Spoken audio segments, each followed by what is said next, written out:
Dois fatos de grande importância histórica foram rememorados nesta última semana. Na verdade, a cada ano nestas datas eles são lembrados. Embora o dia 2 de novembro, como dia de finados, date do século XIII, segundo alguns historiadores, nenhum evento marcou tanto esta data quanto aquele que se deu no século XVIII, mais precisamente no ano de 1755. Trata-se do famoso e catastrófico terremoto de Lisboa. Dependendo do local, testemunhas falaram de sua duração entre 6 minutos a 2 horas e meia. E pouco tempo após os primeiros abalos, um tsunami ataca a costa de diversos países da Europa e do norte da África. Em Lisboa, que perdeu mais de um terço de suas construções, onde o tsunami não atingiu, incêndios se alastraram e chegam a falar de destruição de 85% das construções no centro da cidade. Este acontecimento, no chamado século das luzes, o iluminismo, gerou grandes reflexões, não tanto por causa dos danos físicos, mas porque ele aconteceu num dia sagrado, o Dia de Todos os Santos, numa capital de população extremamente religiosa, matando dezenas de milhares de pessoas.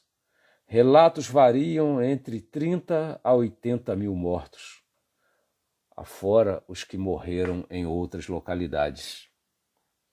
Devemos lembrar que Lisboa era a quarta maior cidade europeia naquele tempo.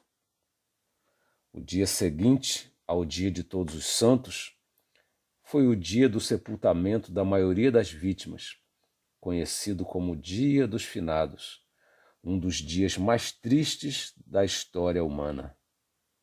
Como escreveu o filósofo Voltaire, que conheceu esta história de perto, esses flagelos deveriam fazer os homens meditarem e perceberem que, de fato, não passam de vítimas da morte e deveriam se consolar uns aos outros.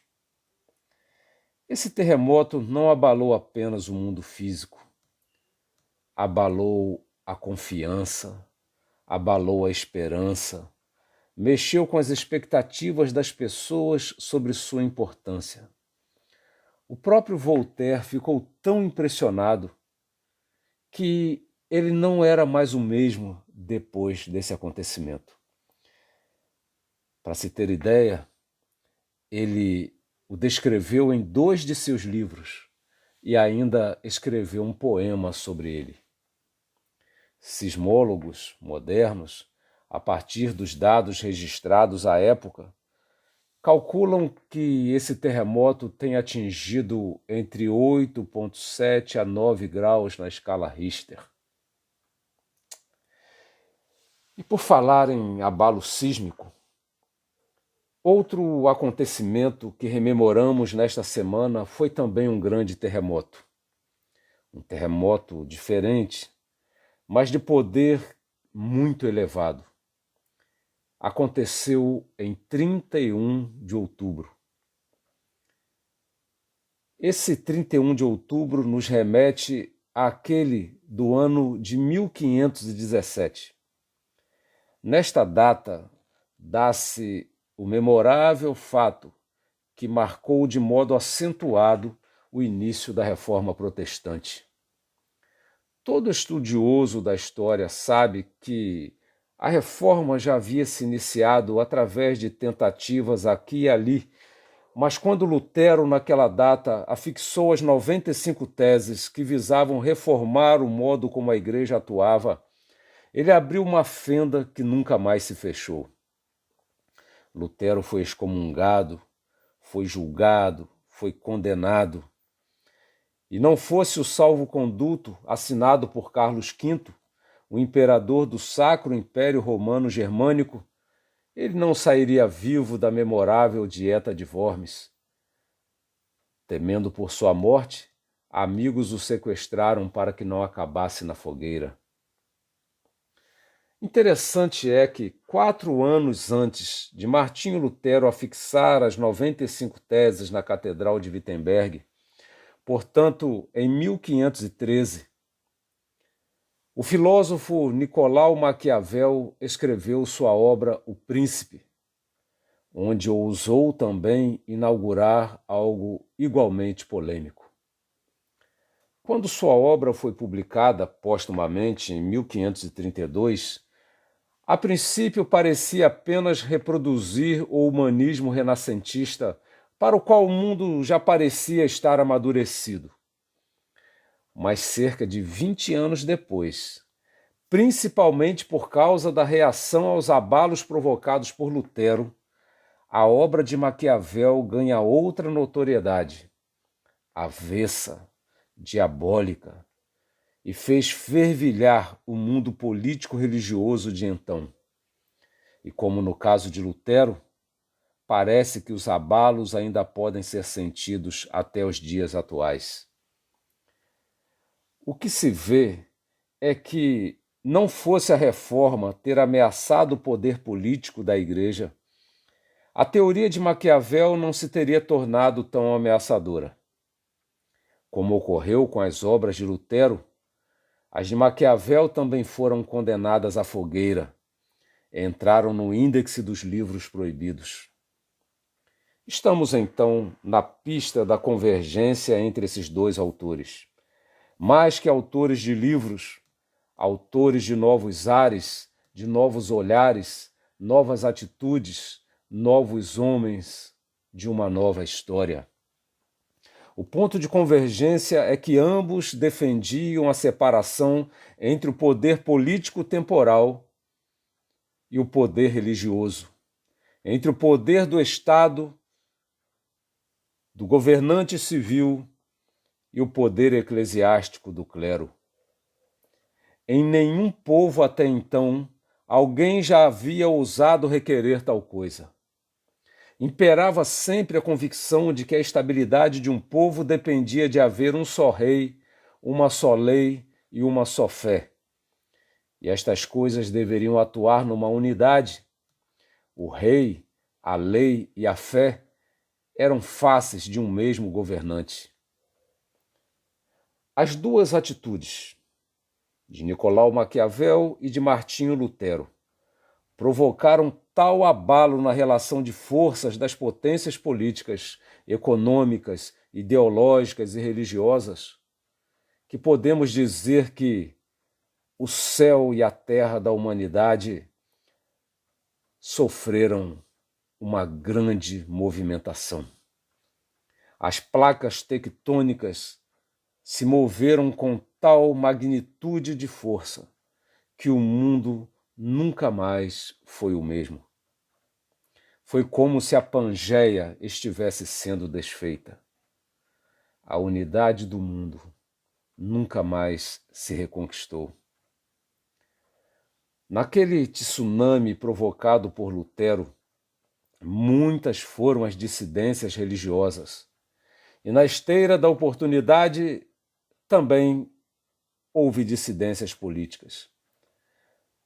Certa fatia do povo não mais se via na condição de súdito da Igreja. Então autoridades políticas aproveitaram para legitimar sua separação do controle da Roma religiosa. Nem tanto por razões religiosas, mas por razões político-econômicas. Antes não era possível, pois o povo não reconhecia nenhuma autoridade sem a bênção do clero. Agora que não mais acontece isso, porque em algumas regiões esse poder de legitimar a coroação não é mais reconhecido, muitos príncipes se aproveitaram para se separarem da autoridade religiosa.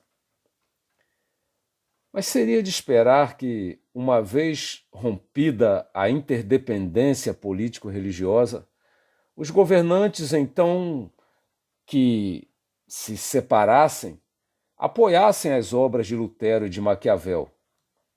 Mas isso não aconteceu. É que, além de promoverem essa separação entre igreja e Estado, eles também denunciaram a face perversa da política vinda de onde viesse. Para Lutero, o máximo que se pode esperar da política é o respeito à liberdade religiosa, a ausência de coação do Estado, limitando-se a cuidar apenas da vida física, das necessidades temporais, como de segurança, saúde, economia. As religiões deveriam ser cuidadas pelas comunidades religiosas, nunca pela violência ou pela força do Estado. Em sua obra A Liberdade do Cristão, o monge Agostinho, como era apelidado Lutero, critica tanto a autoridade religiosa que lança a mão das forças do poder temporal para dominar, quanto o poder temporal que também, para controlar, lança a mão da dimensão espiritual. Lutero reconhece que todo reino precisa de leis e que não pode subsistir sem leis. A história mostra isso, ele diz. Mas essas leis não se estendem para além do corpo, dos bens, daquilo que há na terra, daquilo que é exterior, daquilo que é físico, mas sobre a alma. Se algum rei, se algum governante quiser entrar nesse espaço, ele invade o reino de Deus e só faz corromper.